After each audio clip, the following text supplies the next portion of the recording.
Welcome to The Decision from Nashville EO, where you will hear the rest of the story after tough decisions were made by entrepreneurs who faced adversity and lived to tell about it.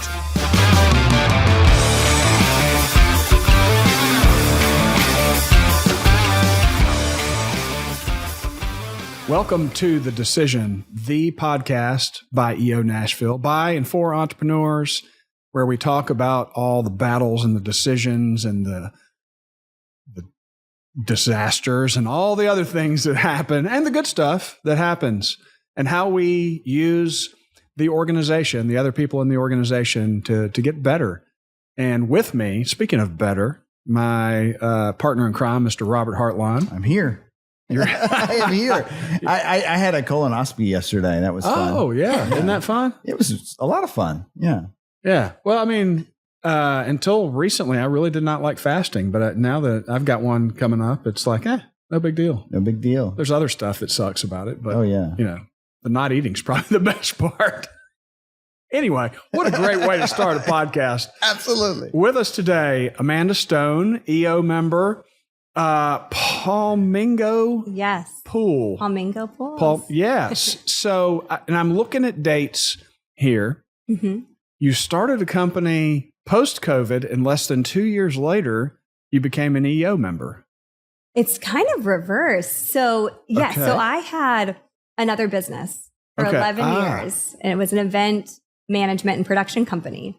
And I had started that at 22, pretty freshly out of college. And it was definitely my first primary entrepreneurial pursuit. And I did Catalyst back in 2019. And that timing was so fortuitous. The forum training was the last thing that any of us did pretty much before things completely shut down in March of 2020.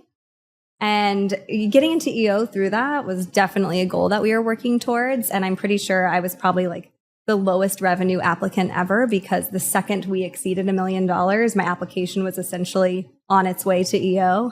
Yeah.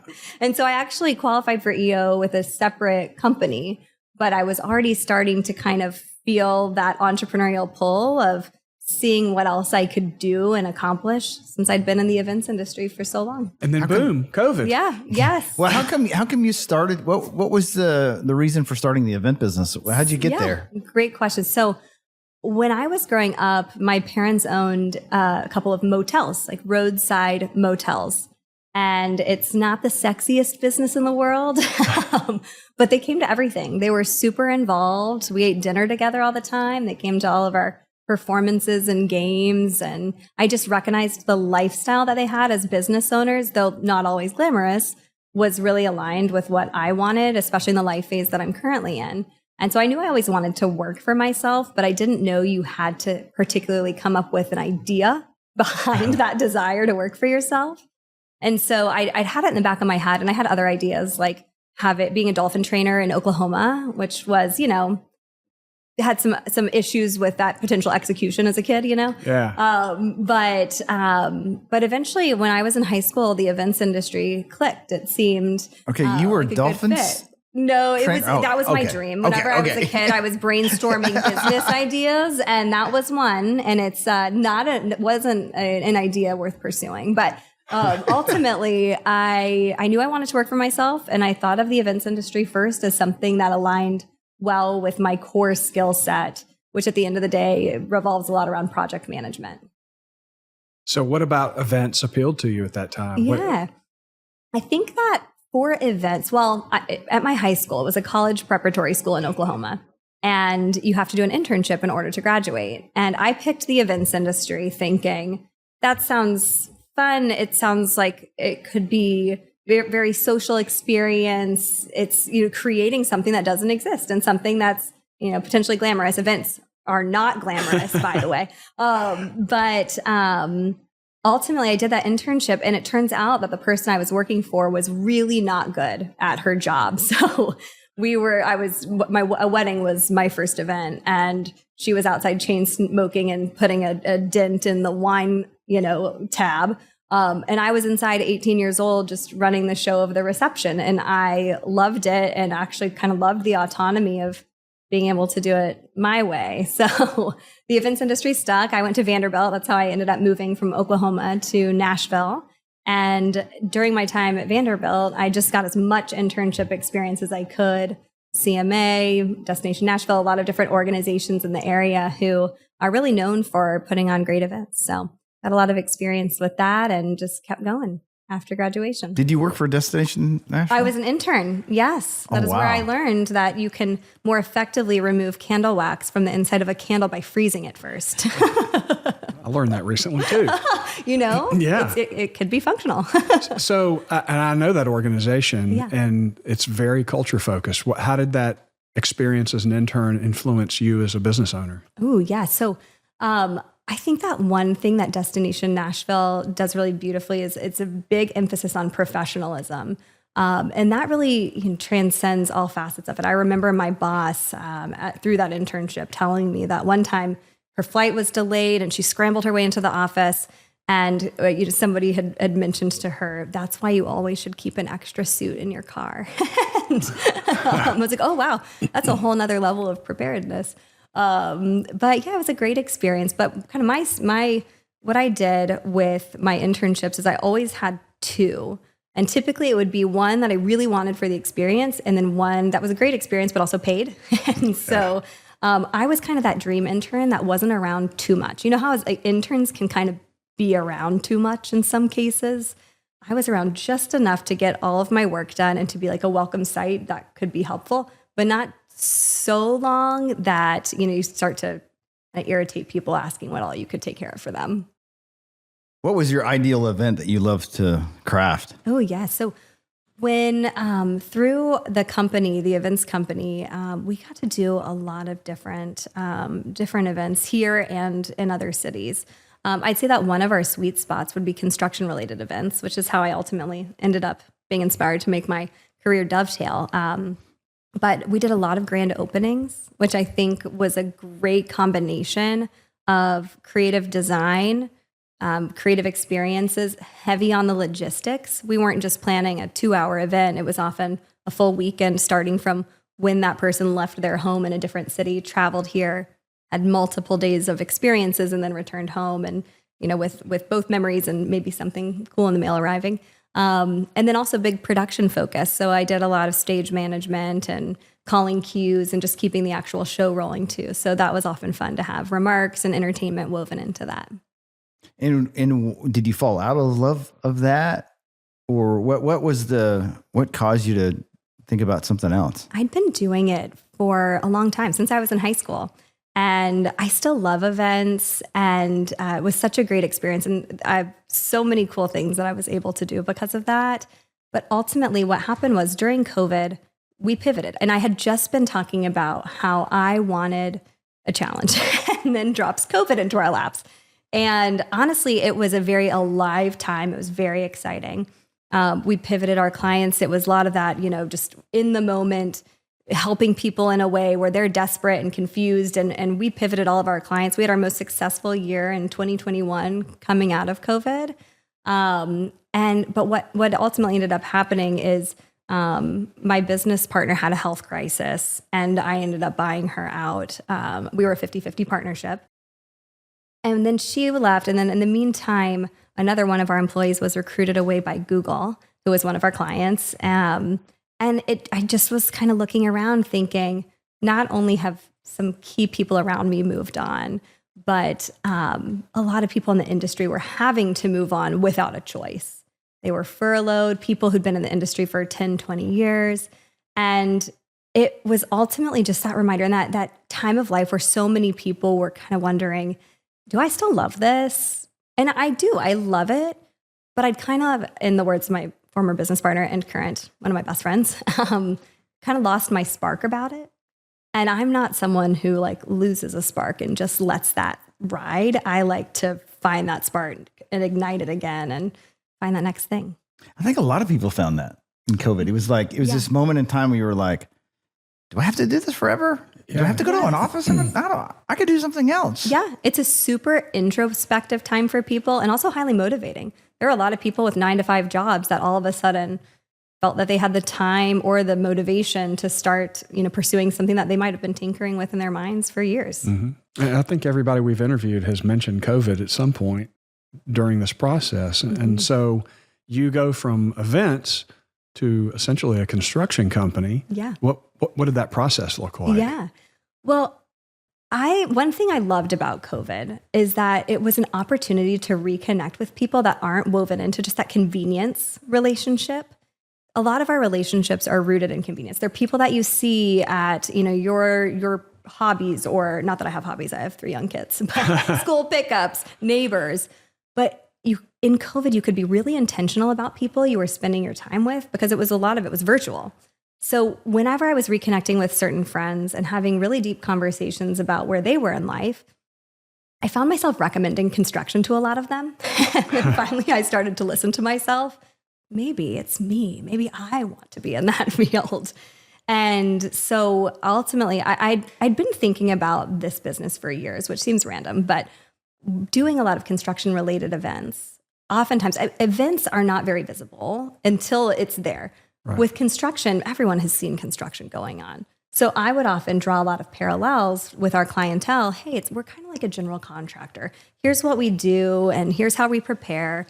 And that was the parallel that I was drawing. And it really is remarkable how it is essentially the same job, or very similar, just applied to a different industry. And it reminds you how transferable all of our skills are. Yeah. I use the same tech platforms, the same weekly cadence for team meetings. I use some of the same templates, even from events to construction. And that's something that's interesting about EO as well, is how many threads there are that are consistent across people and what seemingly such different industries. There are these through lines between us, whether seasonally or all at once. We experience a lot of the same things, even if it's just a feeling. Did you have, I've been playing around with the event business, and I'm realizing maybe I don't love it as much, because it's a lot of buildup and stress, and then there's the event, and it's like, and then it's, did you, and for you, you have a deadline often to hit, right? But you can do you have those nervousness that you had with the event business? Is that transferred over? Do you get stressed about meeting a deadline for someone? So I can do well in chaos. I think that's why I am drawn to these kind of high stress industries. Deadlines don't really intimidate me, because I am like a walking, talking Gantt chart. I am a highly visual person. And I would say that is a part of the foundation of my skill set as well. Is like I can picture an event or a construction site in my brain clear as day, and not just what it is like to be there and what that feeling is, but also how to get to that point, what steps need to happen. And that can be a positive and a negative. I have work dreams that are like, I've essentially worked a full work day by the time I wake up in the morning. Wow. I am problem solving. I'm like in my head and in the scene. And so that ability to visualize not just the end result, but also the process to get there and break it down, it really brings out of that, the intimidation out of that. I think one thing that was so odd about that kind of cycle of events is that we would work so hard for months on a project. I think like a hotel grand opening. We would be involved since when the rooms looked like very much like a construction site. And we would work so hard. We poured so much brain power and effort into these events. We would be excited. It would go great. The client would be so happy, people smiling. You can really look around and appreciate the work that you did.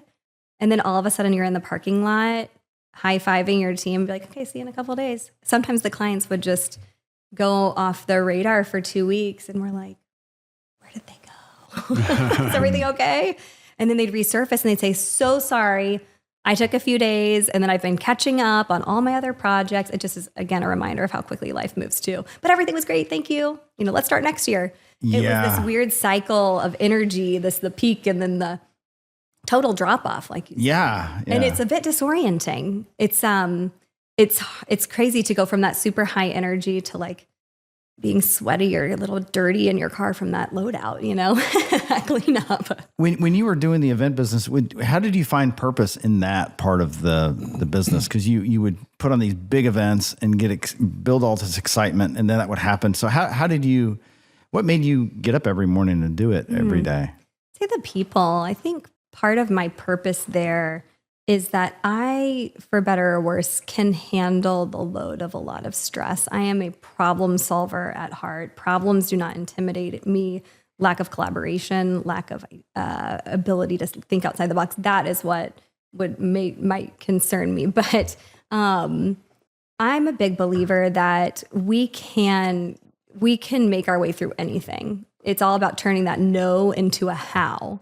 And so I didn't really have a problem with that, the organized chaos of it all, because I found a lot of purpose in being the organizer. I think across both teams, across events and construction, I always tell team members that if they're about to say the word assume or it will work out, to just go ahead and stop and be like, okay, I need to this is a place where a plan needs to be, because things don't just work out sometimes. There are people like us who make things work out in a certain way. And so it's on us as that project manager, as that producer, as that leader to come up with a plan and fill in that gap, because assumptions are what end people in events and in construction. And a mom of 3. Yes. So talk about that. I know a lot of people in EO are parents, but to be the mother of 3 and do all these things and transition from one business to another. Yes. How's that been? So as I mentioned with my parents, the core of my entrepreneurial story is both because I'm an overachiever and very highly motivated person, but also it's the lifestyle piece. I viewed entrepreneurship as a tool to have that family life that I wanted, even from a young age. And when I had my first daughter in 2017, I was exclusively focusing on the events business. I did not know anyone who was pregnant at the same time as me or had babies. I didn't really even know what daycare was. I now know that that's just what people call preschool, just like, that I've heard of preschool certainly, but at the time, none of my family members had sent kids to daycare and that sort of thing. So when I had my first daughter, she just rolled around to everything with us. And for about 6 months, she was just working with me. I didn't take any maternity leave, which I wouldn't recommend, nor would I allow anybody working with me to do. But it was a choice that I made, and I still believe that it was the right choice for me. So I have tons of pictures of me holding a baby in one arm and typing with my dominant hand. And for 6 months, and then she was in daycare 2 days a week, and I just filled in with babysitters, or if I was like, I scheduled the babysitter for the wrong day. Thank God. I don't know how parents who are not project managers parent. I don't know. It is so logistics heavy and pre-planning. But ultimately I got that bonus time with her, and maybe I started incepting some knowledge in her mind from a baby age. But since then I've had two kids in the events business. And then I was pregnant for my first year of doing the construction business. So I was waddling around some construction sites 9 months pregnant with my third. So I have 3 girls, which has been a really cool experience. I'm one of 3 girls. My mom is one of 3 girls. So it wasn't entirely new to me. But it's been great, and it's highly motivating too. And what might stress some people out working and balancing that, I think of it as an education experience for them. So, what kids get to see behind the scenes of a business, and I make a big effort to talk them through what I'm doing. Hey, it's not just, hey, can you come play with me? It's, hey, right now I have this scenario that's popped up, and here's what I'm doing to solve it or fix it or work on it, and walking them through that. So I hope that maybe sometimes my attention does need to go to work when they're around, but hopefully they're able to learn from that and glean some sort of benefit over time. But I will say, one of my measures of success as an entrepreneur is sticking to that core goal of, am I able to drop off my kids and pick them up almost every day? And the answer is yes. I have some very intense work days. My husband says I am very boring to work from home with, because I'm just like silent, in my zone working, or on the phone constantly. But at the end of the day, I've just kind of trained myself to be a bit of a machine during the workday in order to fit in all the things that deeply matter to me. It's funny, when I first met you, it was a breakout call. Yes. And I found out you did pools, which another question is, why did you choose pools? Because there's a lot of different construction things. But anyway, I knew right off the bat, I was like, oh, I need a pool. And then it was like, okay, because that's always weird to, try to bring another EO member into your world to like do business with, which is not always ideal, right? Mm-hmm. Because if things don't go well, but I think what I saw was your unique ability right off the gate, which I think I know what it is, but what would you say your unique ability is? My unique ability is to really hear people and what they want and help to craft a solution around that. I am not a one size fits all person. Anyone in construction that's not how construction works. But I believe that I can listen and understand not just the things you're telling to me, but the broader context around that. So often you might hear something that isn't really attached to that core thing. And then I can come up with a plan or a solution to make it happen. Yeah. What would you say it is? Well, I think you set expectations and then you exceeded the expectation. And I think everyone that I had talked to about pools had the same thing. They said the same things. Cost way too much and expectations not met and taking too long or things like that. And I'm the kind of person that if you're just do what you say, I just trust that it's okay, and that's what I saw. Yeah. Yeah. I think you did that. Try. I think because I try to be really in tune with reality and what's real and what's achievable.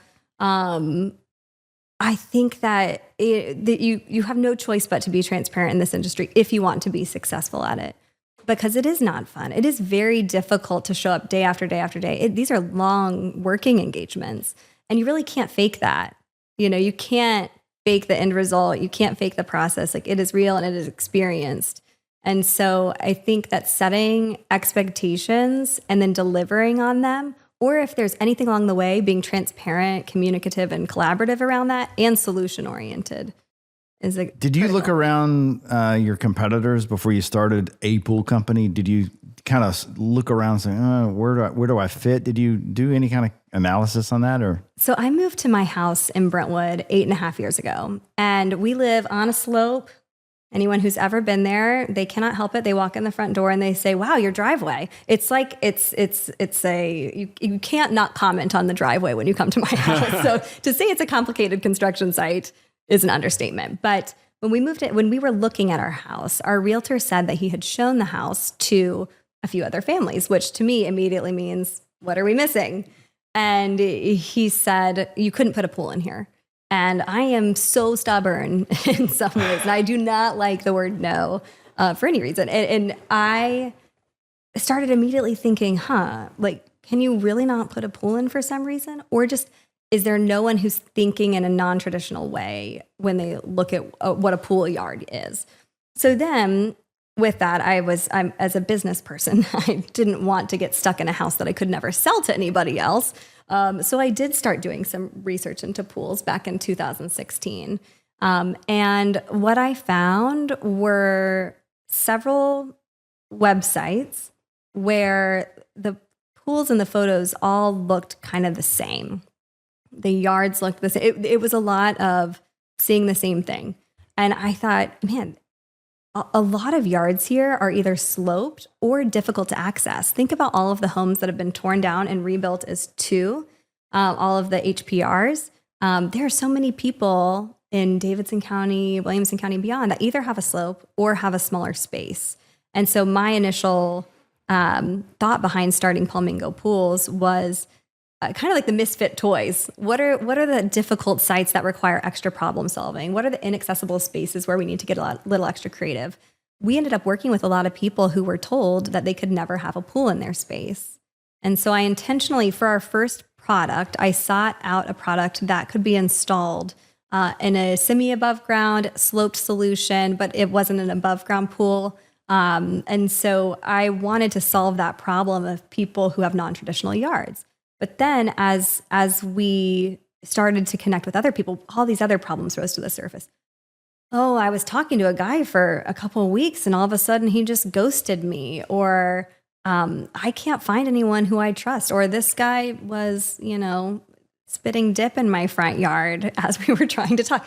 These are big projects. These are big investments. And honestly, the closest parallel that I can draw to it is the wedding industry.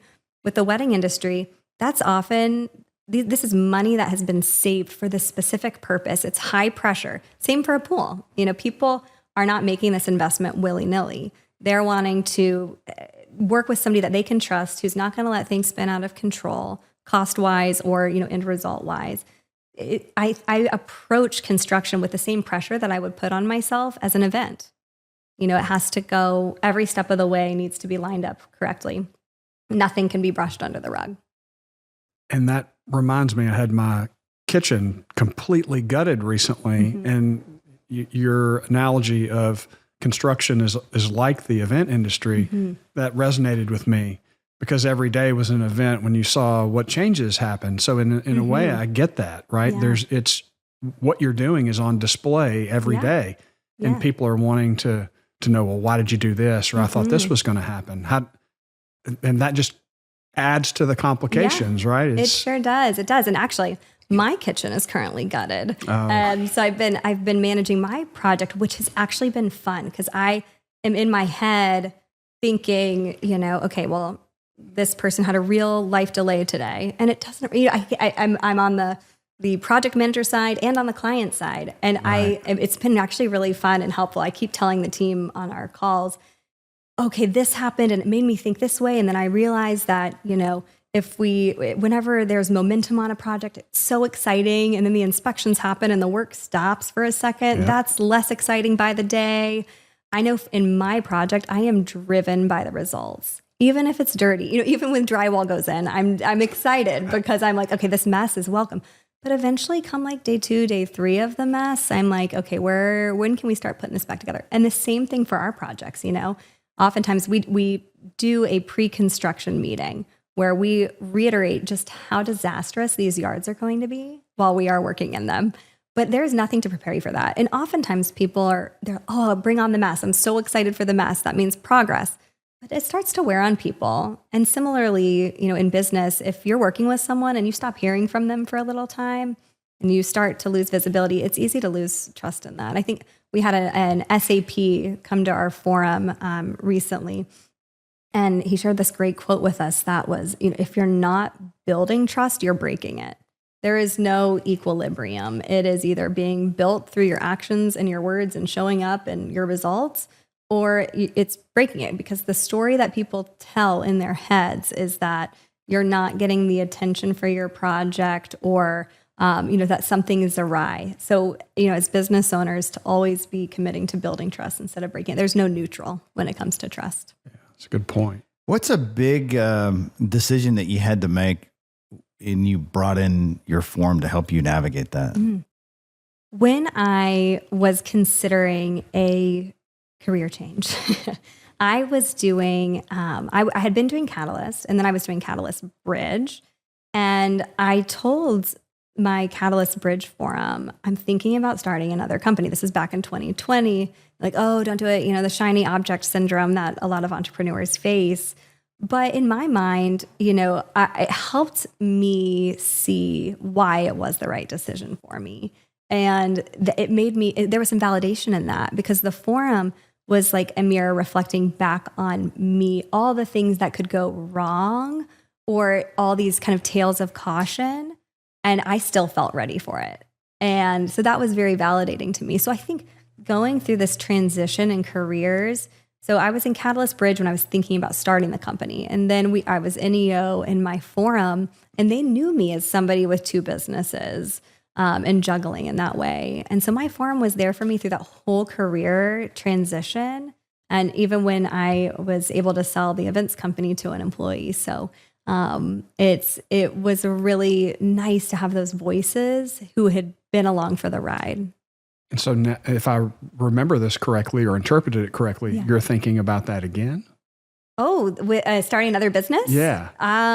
Not particularly top of the list. I misunderstood.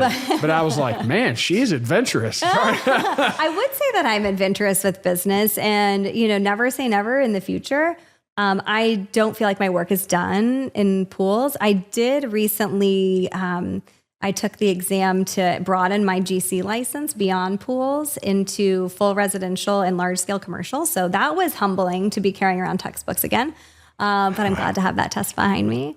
And yeah, so I'm broadening my license now. So I would be taking on additional projects, but plumbing is definitely my top focus. So, and you've got, as we talked about, 3 kids, and you've got, so running this business and having no kitchen. Yeah. God bless you. I didn't really, there was no question there. It's just, we had our refrigerator in the living room for a while. We do. And it's really fun.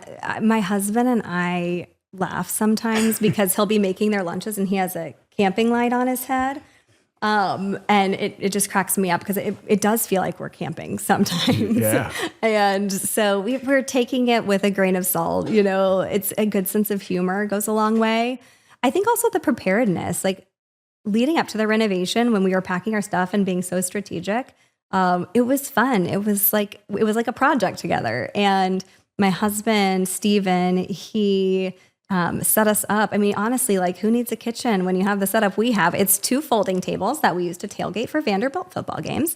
And we have our latte maker, our Vitamix, we have our Instant Pot, our air fryer, a microwave, and a cooktop. And literally, like, maybe we just stick with that and just save a boatload of money. We don't even need all this stuff. I know. We, at the end of the day, like when you think about other countries or like my team remote that we're in, they have very basic and they're happy. Yes. I think that's one of my superpowers is that at the end of the day, I could be very happy just like living with the simplest setup. And actually my oldest daughter, Camilla, her dream now is for her first car to be a camper. And I think it's that kind of coziness of like, I have all that I need. And it's not that much. I think there's a total art and gift in being low maintenance. Yeah, and we see that in our own business, and I'm sure you have too with budgets. Like we've got a scarce budget here. How are we going to be creative and do things and not? It makes you more creative. It makes you think in a different way, right? Oh yes, my grandmother is 91, and she is just so sharp and so engaging. And think about the things that she has seen in her life and all of the change over all that time. I think that the ability to be nimble and to be resourceful and to be open-minded and to kind of change with the times, I think that's one thing that keeps her so kind of youthful at 91 is that, she's just embracing life and just, putting herself out there and sticking with it. And I think that, similarly, when you're so resourceful and just kind of happy with simplicity in some ways, it helps you be more nimble and not freak out if, the needle moves in the wrong way for a minute. Yeah, for sure. You can always make a change. If you were sitting in front of another EO member that just joined and they're looking to navigate and learn about EO and get the best experience possible, what would you give them for advice? I would say to absolutely enter the forum with complete openness and to never be afraid of letting your guard down and just being completely real and trust that will be respected and held in high regard by those around you, because those are the type of people that EO attracts. I'd say go to anything that is of remote interest to you, any events. I mean, I'm attending some events coming up that I've RSVP'd to and registered for that I would have never sought out. But when that opportunity drops in your lap, go for it. I mean, I do feel that life is busy right now. And I put a lot of effort. I have kind of that YOLO FOMO mentality where it's like, I don't want to miss anything. And I don't want to drop, I want to be there for my kids. I want to be there for my business. I want to participate in EO. But if it feels right, it's not draining. If there's a leadership position or if there's an event, people make space for the things that matter to them. And I would encourage, new EO members to try some things that, they didn't necessarily plan to seek out when they were applying. Because you never know what might be the thing that flips a switch in your brain or really moves the needle in your business. It's just kind of coming to me a little bit is, in the event business, you brought people together. Mm-hmm. In the business, in the pools, you're bringing people together because Yeah. people hang out by their pool. Yeah. They bring family. I bring family to my pool. Yes. And Pools are the greatest people magnet. yeah. I believe, have you seen that commercial on TV? I believe it's for life insurance or some sort of financial services where the guy's mowing his lawn and his kid says, I'm going to go to a friend's house. And then it starts playing My House by Flo Rida. And it shows that he builds this pool and then he's the house where everyone is hanging out. I believe that pools are a great people magnet and that we have the luxury of creating the spaces where people's favorite moments happen. But on the flip side of that, it's also the best spot for like just some solo time. You can't have a laptop in a pool. And sometimes good unplugging is where you can solve your best problem. So it's the best place to have that people magnet, but also the best place to like just completely retreat if you need that alone time, which I'm not someone who needs or gets much alone time. But when I do start to need it, I need it. Amanda, thank you. Yes. Thank you so much. Thank you. If you are an entrepreneur in Nashville, Tennessee, and you're looking for a community, you can visit eonashville.com and learn how 350 plus entrepreneurs in Nashville, actually the largest chapter in the United States, can be in that community. So you can be cared for, I guess, while you're navigating your entrepreneurial journey. Thanks for watching and have a fantastic rest of the week. Thanks for listening to the Decision Podcast by Nashville EO. We'll see you again next time, and be sure to click subscribe to get future episodes.